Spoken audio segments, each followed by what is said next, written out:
Assalamualaikum warahmatullahi wabarakatuh. Perkenalkan, nama saya Rifdayati dengan NIM 22272400016. Saya dari jurusan Pendidikan Guru Sekolah Dasar, Fakultas Keguruan dan Ilmu Pendidikan. Di sini saya akan membuat video untuk memenuhi tugas ujian tengah semester mata kuliah Pendidikan IPS SD 1 dengan dosen pengampu Bapak Zeri Rahman Hakim MPD. Langsung saja, di sini saya akan mengkritisi kasus yang kemarin sempat viral di media sosial, bahwasannya ada kepala sekolah memberikan hukuman kepada siswa yang merokok. Setelah kejadian itu, terjadi aksi mogok massal siswa. Di sini, saya akan meninjau dan mengkritisi dari segi hukum, sosial budaya, moral etika dan adab, dan profesionalisme kerja. Yang pertama, tinjauan hukum. Kekerasan tidak bisa dibenarkan dengan alasan disiplin. Secara hukum, tindakan kepala sekolah yang menampar siswa adalah bentuk pelanggaran terhadap Undang-Undang Perlindungan Anak Nomor 35 Tahun 2014. Kekerasan fisik sekecil apapun tetap dikategorikan sebagai tindakan pidana. Dalih menegakkan disiplin. Tidak bisa dijadikan pembenaran untuk melanggar hukum. Dalam konteks pendidikan, pendisiplinan bukan berarti pelampiasan emosi. Namun, kritik tajam juga perlu diarahkan pada cara hukum diterapkan. Kasus seperti ini sering berakhir dengan kriminalisasi pendidik. Tanpa melihat konteks bahwa guru sedang menegakkan aturan, sistem hukum cenderung reaktif terhadap gejala viral, bukan proporsional terhadap akar masalah. Artinya, hukum harus berjalan objektif dan berimbang. Siswa juga telah melanggar peraturan sekolah dan hukum pengendalian tembakau. Jadi, bukan satu pihak saja yang bersalah, tetapi keduanya perlu mendapat sanksi yang sesuai kadar pelanggarannya. Kritik utama, kekerasan tetaplah salah, tapi hukum juga jangan buta konteks. Negara seharusnya melindungi anak dan juga pendidik dengan batas tegas antara disiplin dan penganiayaan. Yang kedua, tinjauan sosial budaya, krisis nilai dan pergeseran rasa hormat. Dari sisi sosial budaya, peristiwa ini menunjukkan letaknya relasi sosial antara guru dan murid. Dulu, guru dianggap sebagai figur yang hampir sakral. Namun, kini posisi itu menurun karena perubahan budaya digital, di mana murid dengan mudah merekam, menyebar, dan menilai perilaku guru tanpa filter. Aksi mogok massal siswa juga mencerminkan adanya pembalikan peran sosial.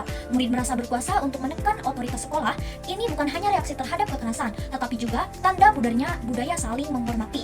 Sebaliknya, guru pun kehilangan kebijaksanaan lokal dalam mendidik. Menampar siswa di depan umum di zaman sekarang bukan hanya salah secara moral, tapi juga tidak cerdas secara sosial, karena efek sosial akan lebih merusak daripada mendidik. Kritik utamanya, kita sedang menghadapi krisis budaya sekolah. Siswa kehilangan rasa hormat, guru kehilangan wibawa, dan disiplin kehilangan makna, karena kedua pihak gagal menjaga martabat sosial masing-masing. Yang ketiga, tinjauan moral, etika, dan adab. Kedua pihak kehilangan keteladanan. Secara moral dan etika, kedua belah pihak sama-sama melakukan pelanggaran nilai. Siswa yang merokok dan berbohong telah mengabaikan adab terhadap diri dan gurunya. Namun, guru yang menampar juga mengkhianati amanah moral sebagai pendidik. Kekerasan fisik menunjukkan hilangnya kesabaran dan kasih sayang yang seharusnya menjadi inti dari profesi guru.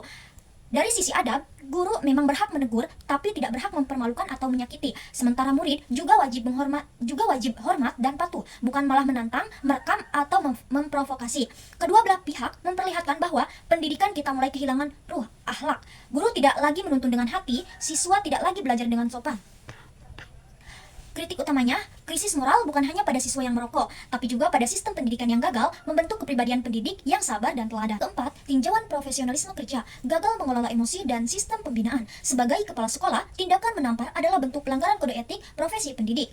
Guru profesional seharusnya menguasai manajemen konflik, memanggil siswa, melibatkan guru BK, memanggil orang tua, bukan langsung bereaksi emosional. Reaksi spontan menunjukkan rendahnya kemampuan regulasi diri dan kontrol situasi. Padahal, kepala sekolah adalah figur manajerial tertinggi di sekolah. Lebih jauh lagi, aksi mogok siswa menunjukkan adanya kegagalan sistem komunikasi internal. Jika ratusan siswa bisa sepakat memprotes kepala sekolah, berarti ada ketidakpuasan yang sudah lama menumpuk, bukan sekedar hanya satu tamparan. Ini menggambarkan adanya kerapuhan kepemimpinan dan lemahnya rasa keadilan dalam sistem sekolah.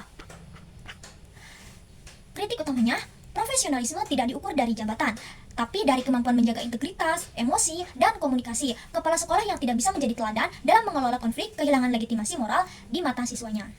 Baik, mungkin hanya itu yang dapat saya sampaikan. Kurang dan lebihnya saya mohon maaf. Wassalamualaikum warahmatullahi wabarakatuh.